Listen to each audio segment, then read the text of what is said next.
ये तो थी चित्रहार सदाबहार। एक बार जोरदार ताली बजा दीजिए। मैं बढ़िया छत्तीसगढ़ की धरोहर गरमा सुआ राउत नाचा से भरपूर झलकी आपके बीच हमारे संस्था के युगल कलाकारों के द्वारा जल्द पेश चले।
दरिया रे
टूरी ओ पेड़ दी करारी रे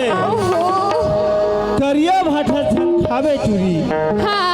ओ पेड़ दी करारी रे अच्छा ओ करिया डौका बनावे ना सूद उठ के दी करी रे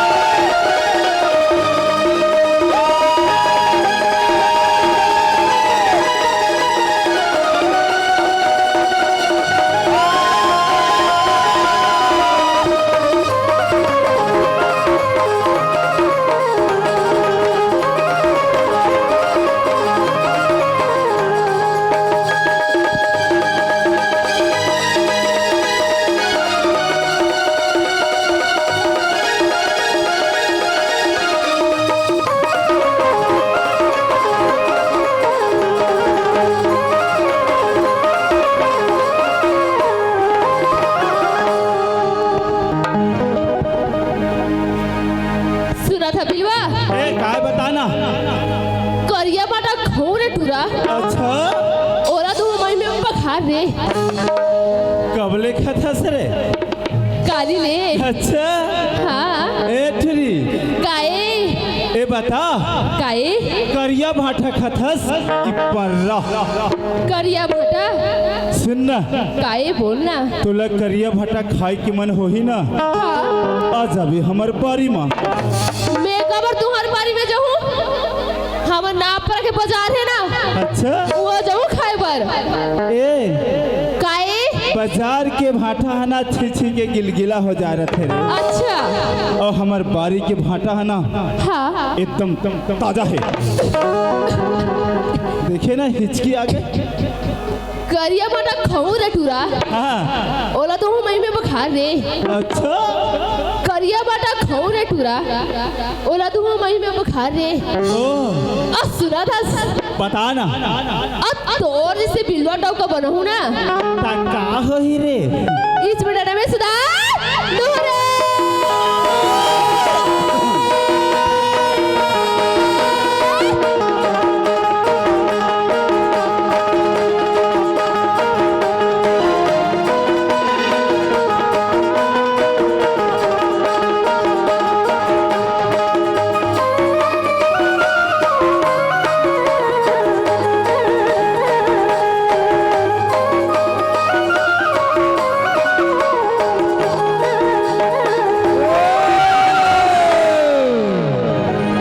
तेती ते करबे रे टूरी